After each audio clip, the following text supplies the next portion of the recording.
What's up, YouTube? It's Mr. Ferguson here once again.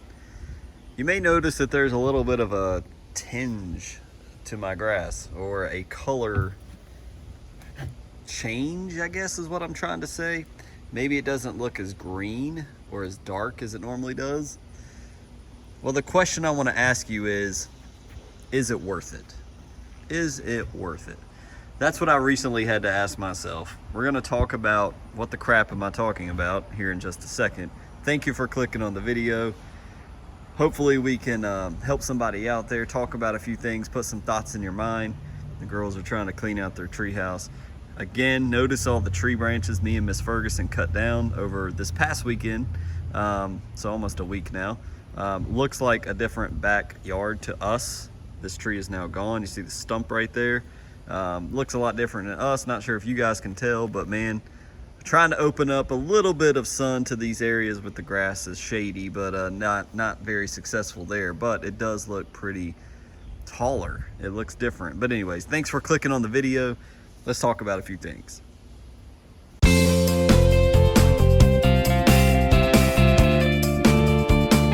What's up, YouTube? It's Mr. Ferguson here once again. Thank you guys so much for coming back for yet another Mr. Ferguson video here in Central North Carolina. Very much appreciate you stopping by for another video. We've been working recently on a new series called New to Lawn Care. The sole purpose of this is not to undercut Alan Haynes boot camp or anything like that, but just to give free advice, free helpful hints to new folks that maybe this upcoming fall they're saying, I want to have a good old looking cool season lawn like Mr. Ferguson, like many other people I see on YouTube. I want to have that. I want to be involved in the conversation, but in a way where I'm needing to know things for my own lawn. That's the purpose of the series we've been working on, is to help our neighbors to get their lawn looking awesome. And so we've been working on that series. I'm going to take a little bit of a break from that today. I'd mentioned in the midweek quickie we would continue it today, but we're taking a trip. I'm recording this a little bit earlier because we're taking a trip to Virginia to see my in-laws. And so I wanted to take a break from the series. We'll continue, pick it up next week, but I want to talk about something recently, and it's, is it worth it? The question I asked in the beginning of the video, is it worth it? And should I do it? That's what I recently asked myself just yesterday. And I want to flip the camera around, show you the lawn, do an old-fashioned, like we used to do here on the channel, walk through as I talk. Hope I don't bore you to death, but I want to talk about, is it worth it? So what I wanted to, the reason why I'm asking this question is I'm looking through my lawn, guys. I just did a cut yesterday, and as I'm cutting, I'm seeing a lot of browning, a lot of thinning, a lot of more of the dying off of grass, and I keep scratching my head a little bit and saying, man, what is going on? Like, we've been adding potassium this year like we didn't do last year in ways, in droves, 0048 twice. We did the sulfur and the potassium Sunnyland mix, used all that. That's been thrown down. And so I'm looking as I was cutting my lawn, especially in the shaded areas. Again, if you've not been around the channel, you've not watched some of the past videos, we're thinning out a whole lot in these areas that are shady. And as you're seeing it right now, there's shade there. That shade is there all day long. Sun is not getting to the grass in these areas. Now, the strange part to me is that fall, winter, spring, the sun is getting back there. Like, well, let me take that back. Fall, winter, and spring, and into the first part of summer, these areas were fine. They were thick. They were just like every other part of my lawn until recently. Literally, I would say probably the end of June, they start really thinning out. And I was just scratching my head. And I think I figured out, as I mentioned, that these trees are now full of leaves. The limbs are growing down. And I believe the fact that these limbs are thick with leaves in the summertime now, it's blocking the sunlight to get to this grass. And so, as we've discussed, and as many of you have commented down low with much appreciation from me, we need to put a shade mix down here next year. And so I'm gonna grab that in a second, and we're gonna show you that. So I was going to talk about this in our midweek quickie this past week, but the Lord had other plans, so go check that out. I thought that was excellent. But anyways, we were going to talk about this seed right here. So this is what I went with, guys. Got it from yardmastery.com. You can also find it on the app on iOS or Android. I don't work for them. I'm not paid to promote them. It's just very handy and helpful to me. But I went with the Black Beauty because I've heard so much talk about it. The Black Beauty Dense Shade. And I'm trying to read this backwards. Produces a dark green lawn, germinates 14 to 21 days for a medium to heavily shaded areas. So I would consider this area back here medium to heavy shade during the summer. My concern is planting this, if I plant it in the fall with my GCI turf type tall fescue that I plan to overseed with, can this stuff survive through the fall, through the winter, through the summer? Now think about it. Now when I say that, it's not just, well, yeah, Mr. Ferguson, look at all the shade back there. Clearly it'll survive. Yes, but think, these leaves are gonna fall. If the sunlight will then begin to penetrate through the trees, and these areas back here over my shoulder here will then be able to get sun. So will that sun kill off the seed? I don't know. I'm not a seed master. I'm not a fescue master. Again, I learn as I go, so maybe somebody with a little more knowledge can tell me. I would like to think that it can be able to survive, being, you know, the earth is rotating, the sun is not as close to the earth as it will be, you know, back in next summer. So that it can survive and make it. So anyways, this is 1,800 square feet, Black Beauty Dense Shade. Again, they have another one about shade on Yard Mastery that's for medium shade to light shade, I believe. Check that out. And let me turn the camera around and show you what's in this bag. So just to get a better view, here is the bag. I know the sun is right there. Jonathan Green is the maker of this Black Beauty Dense Shade. Produces a dark green, germinates in 14 to 21 days for medium to heavily shaded areas. Man, these bugs are annoying. Why Black Beauty? Uniform vertical growth habit. Grown by sod growers across America and deeply rooted for healthy turf. Heard nothing but good things. Again, there you go, 1,800 square feet. And a net weight of 3 pounds. So heard nothing but good things about it. On the back, the good stuff. Here is that. Now remember, we just recently, this is great because I didn't even think about this. We just talked about this on our new to lawn care series about what all grass seed is not the same. Here is our grass label. And so we want to look at this. What type of seed is in here? This is a dense shade mix. So we've got tall fescue, tall fescue, hood chewing fescue, Eugene creeping red fescue.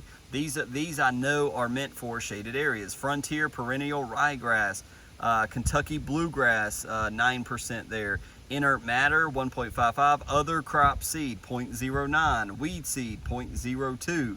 And it was tested on June 2021. So even in Jonathan Green, we see that there could be 0.02 weed seed.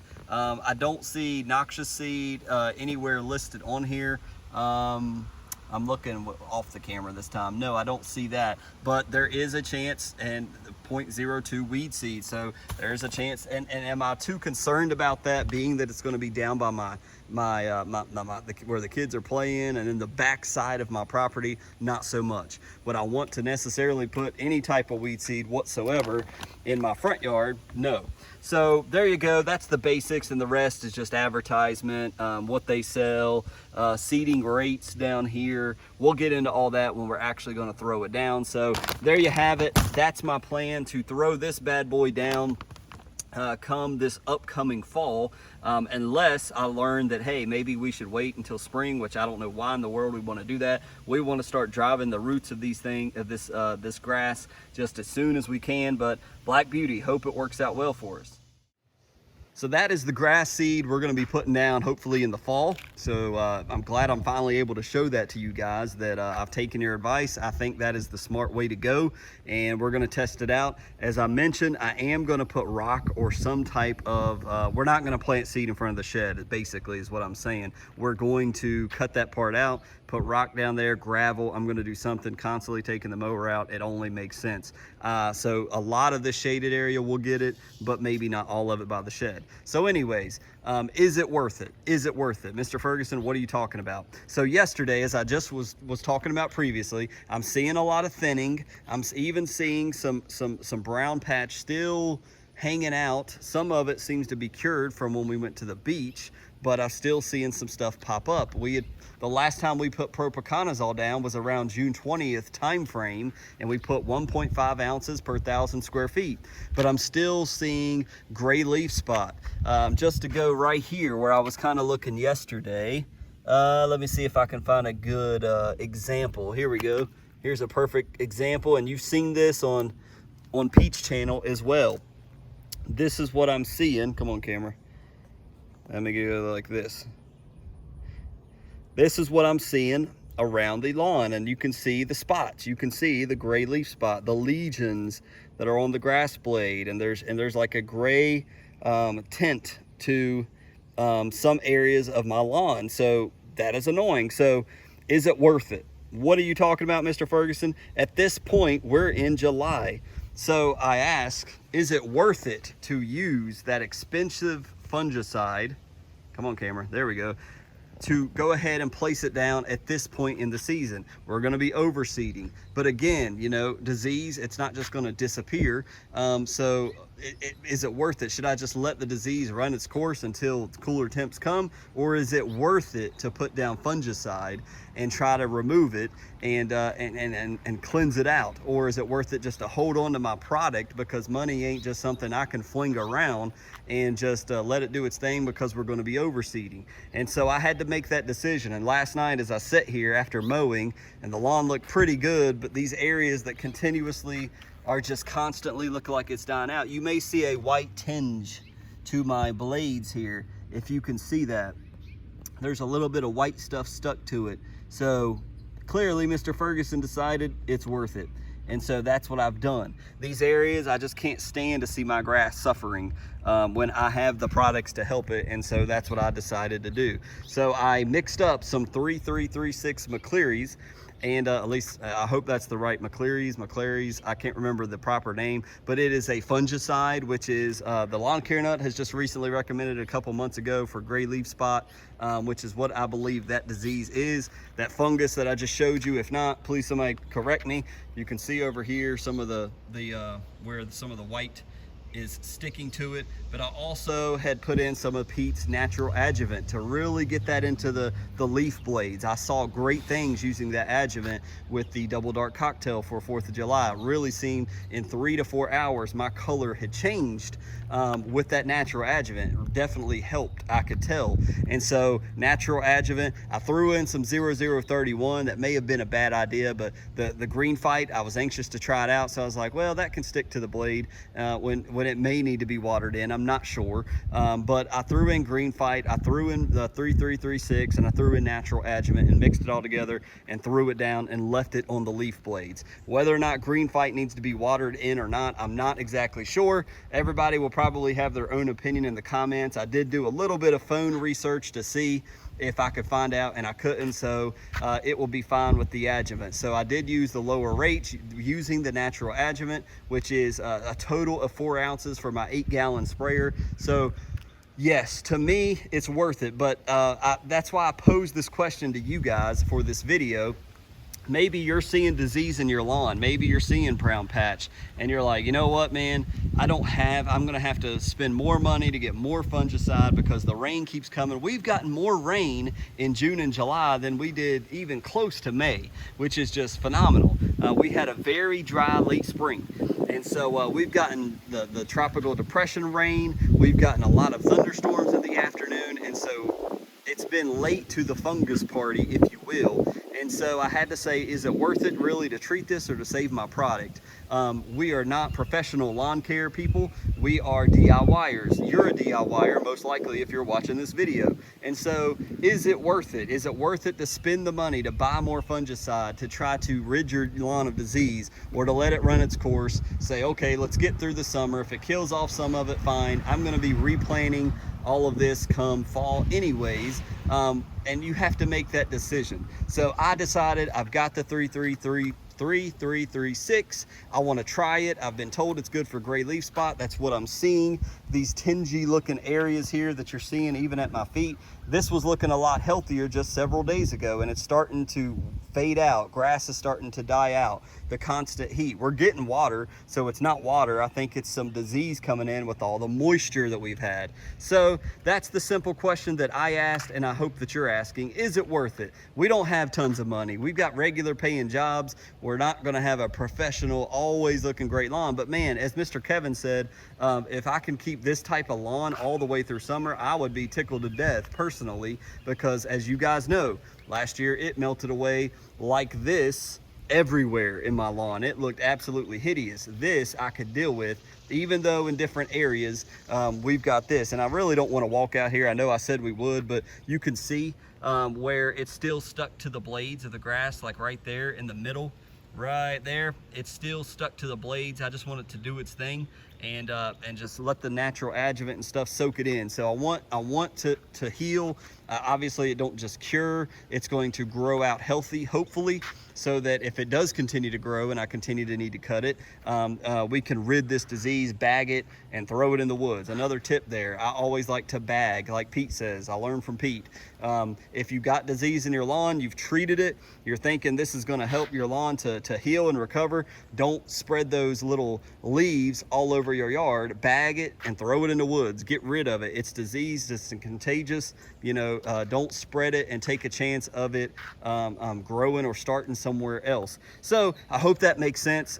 But is it worth it? To me, that was this time. If it continues to be an issue, I'm not going to reapply. I'm not going to continue to pump fungicide into my lawn. I just don't have the money and the product to do that. So I hope that makes sense. Let me know your comments below. Love hearing what you guys think, your opinions, your thoughts, what you're doing in your lawn. If you've been faced with this type of question, a lot of you have way more experience than me in these type areas. So let me know what you think.